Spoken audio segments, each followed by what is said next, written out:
Let's see if I can do this in one take. Today I'm making a strawberry rhubarb pie for a friend of mine who was in a pretty bad car accident recently. She's going to be okay, but she's pretty bruised up. So I'm making her a pie. We're going to get this pie crust in the oven. And I'm going to talk about, it's an extension of the video I posted about a week ago about why, be the lady who feeds a child, or the person who has a tea party with kids, or the man who helps a kid fix up a bike, right? Just like be there for kids who need it in your neighborhood. This is an extension of how I've noticed that so many white people, particularly two groups of white people, just don't do this. They just don't do it at all. So let's get this pie crust in the oven, and then I'm going to cut up the last of the Keweenaw strawberries, because mid to late July is when we wrap up, way up here, and we'll chat.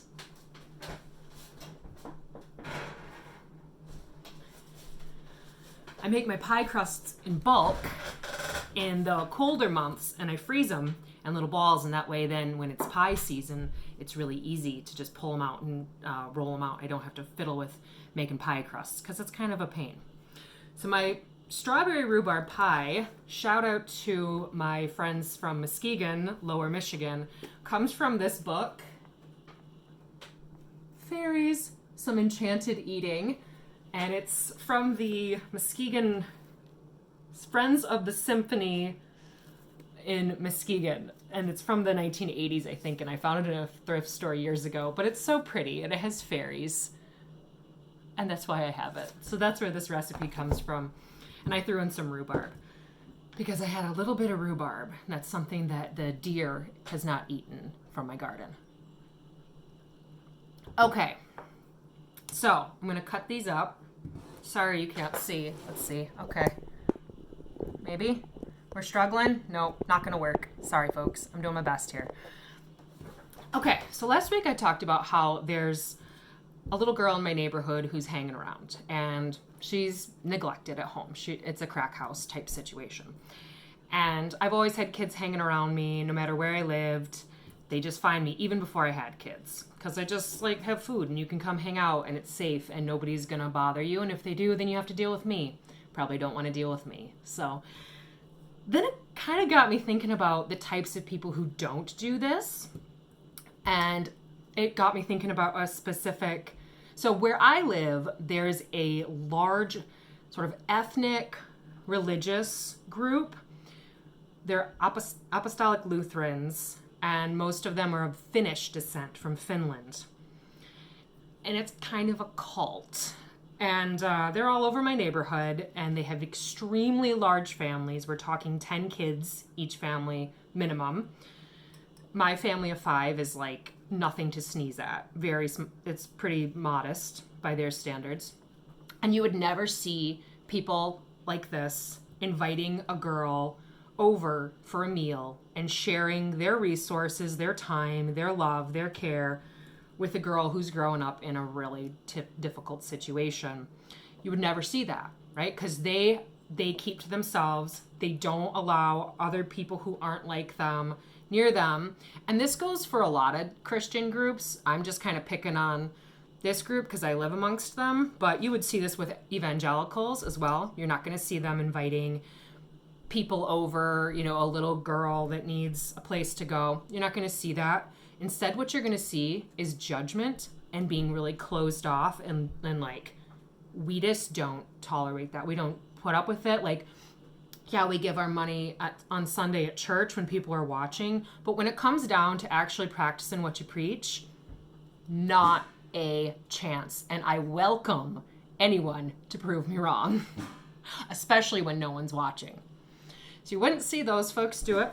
And so then there's some overlap between these groups, but then the next group that you wouldn't see doing this would be your wealthier, upper middle class people. Again, there could be some overlap between this and a religious, conservative Christians, but you would never ever see people from the suburbs, let's say, because I kind of pick on suburb people.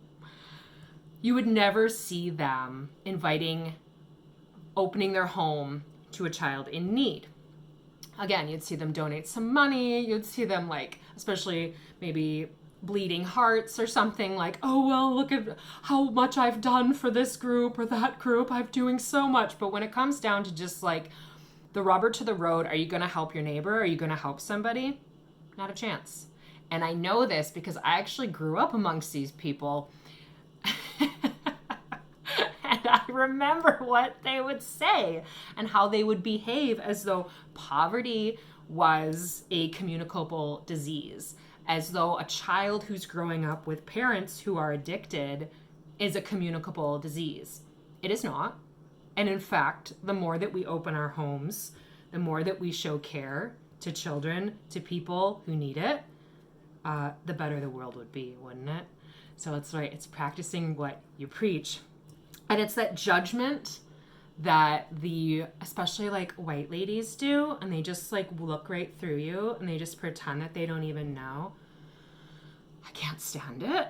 I didn't like it when I was a kid. I picked up on it then, and I still don't like it now at my age of 39. So I just wanted to put that out there, and I know a lot of other people notice this too, but it's just that blatant hypocrisy. So I'll say it again, be the person who helps a child, or maybe it's an elderly person, whoever it is in your neighborhood, if you can. Give them a hand in whatever your skill set is. It doesn't have to be feeding if that's not your thing. That just happens to be mine. But if we all just kind of laid down that judgment and that terrifying fear, that insecurity that we would be judged by associating with someone of a different class or who's going through a hard time, we would be elevating to a little bit higher of a level of human existence, right? Because staying stuck in that fear, entrenched in those stories that we tell about the other, that doesn't help us advance as a species. It keeps us scared. It keeps us judging. It helps perpetuate the cycles that enable situations for children to grow up in neglect, right? We have to be the change. We have to walk the walk, not just talk the talk. So I encourage you to do that. Help others in need. And on that note, I appreciate all the kind encouragement and words and love that has been sent towards my family. We are going through a pretty hard time right now.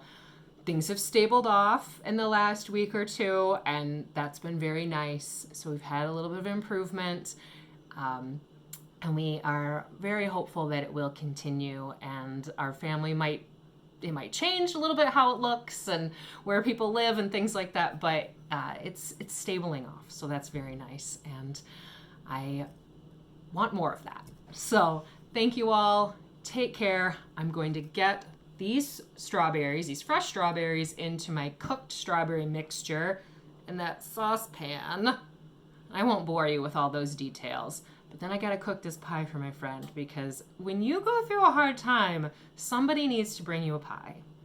I can be that person for my friend. So take care, everyone, and I'll see you next time.